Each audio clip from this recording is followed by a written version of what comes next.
Olá, hoje a gente vai desvendar uma coisa que mexe com tudo, com o preço do pãozinho, a prestação do carro e até com a chance de arrumar um emprego. Pensa assim, a economia é como um ambiente que precisa estar sempre na temperatura ideal, e para isso existe uma espécie de termostato. Aqui nós vamos descobrir quem controla esse termostato e, o mais importante, como cada ajuste dele impacta diretamente o nosso bolso. Vamos nessa! Para começar, vamos a uma pergunta que todo mundo se faz, né?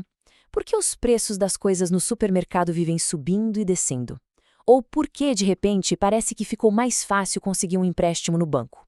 A resposta para isso não é mágica nem acaso. Pode acreditar, existe um mecanismo bem pensado por trás de tudo isso. E esse tal mecanismo tem nome: é a política monetária. Basicamente, é o conjunto de ações que o Banco Central toma para manter a economia nos eixos, sabe? O objetivo é sempre buscar crescimento e, principalmente, a estabilidade dos preços. É ele quem comanda aquele nosso termostato econômico. Mas calma lá. Antes de entender como o termostato funciona, a gente precisa saber o que ele de fato controla. Ou seja, para falar de política monetária, vamos dar um passinho para trás e entender uma coisa fundamental. Afinal, o que é dinheiro? De um jeito mais técnico, moeda é qualquer ativo que todo mundo concorda em aceitar como forma de pagamento. Serve para comprar um café, pagar por um serviço, quitar uma dívida, enfim, é o que faz a economia girar, simples assim. E para funcionar direitinho, a moeda precisa cumprir três papéis que são essenciais. Primeiro, ela é um meio de troca, que facilita demais as compras e vendas. Segundo, é uma unidade de conta, tipo uma régua que a gente usa para medir o valor das coisas. E terceiro, é uma reserva de valor, que permite que a gente guarde riqueza para usar lá na frente. Ok, já entendemos o que é a moeda. Agora vem a pergunta de US$ 1 milhão. Quem é que está no comando disso tudo? Vamos conhecer agora a estrutura do sistema que gerencia todo o dinheiro aqui no país. Esse sistema é o que a gente chama de Sistema Financeiro Nacional, ou SFN. Imagina ele como uma grande ponte. De um lado, tem quem tem dinheiro sobrando e quer investir. Do outro, quem precisa de grana para tocar um projeto, consumir, enfim. O SFN conecta essas duas pontas. É tipo o coração que bombeia o dinheiro pela economia. E o mais interessante é ver como o SFN se organiza. Ele é basicamente dividido em duas partes. Lá no topo tem o subsistema normativo, que é quem cria as regras do jogo. E aqui embaixo o subsistema de intermediação, que é onde a ação acontece de verdade, com os bancos, corretoras e todas as outras instituições. Bem no topo dessa pirâmide, a gente encontra os estrategistas, o Conselho Monetário Nacional, o CMN. Ele não executa as tarefas do dia a dia, mas é ele quem define as grandes diretrizes.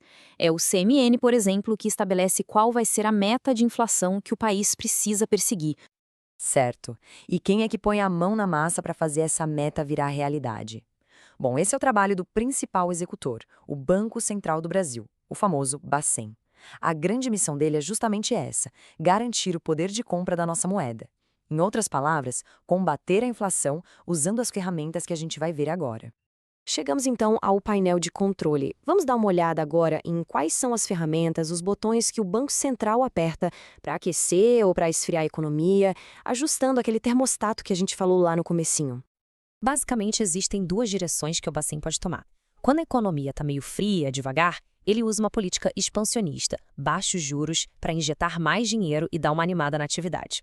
Agora, se a economia está superaquecida e a inflação está lá em cima, ele faz o contrário. Aplica uma política contracionista, subindo os juros para tirar dinheiro de circulação e acalmar os preços. E aqui a gente vê direitinho a reação em cadeia de cada política. Com uma política expansionista, o que acontece?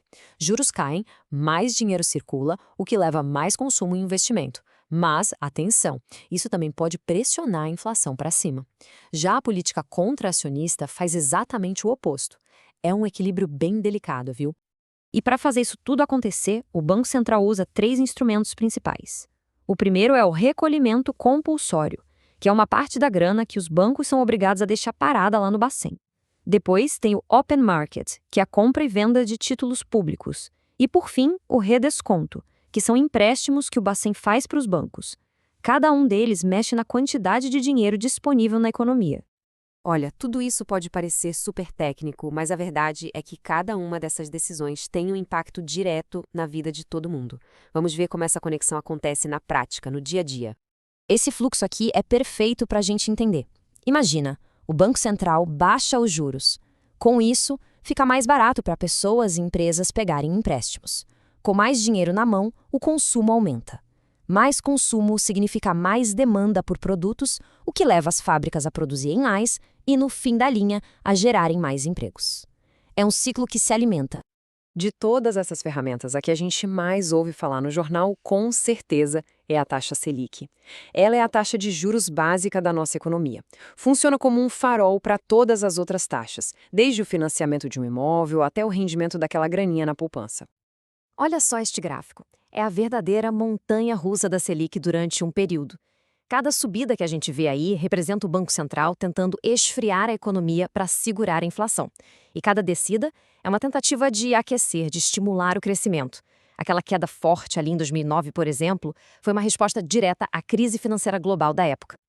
Então, a mensagem principal é esta aqui de forma bem simples. Quando essa linha do Selic desce, o crédito fica mais acessível, mais barato. Quando ela sobe, o custo do dinheiro aumenta e aí, pegar um empréstimo ou fazer um financiamento fica bem mais caro para todo mundo. E para a gente fechar, fica uma reflexão. A gente viu que o Banco Central tem um painel de controle bem poderoso nas mãos. Mas será que com todas essas ferramentas a economia pode ser perfeitamente ajustada, como se fosse o termostato de um ar-condicionado? Ou será que a realidade é sempre um pouco mais complexa e imprevisível? Fica aí a pergunta para a gente pensar. Obrigada pela companhia e até a próxima!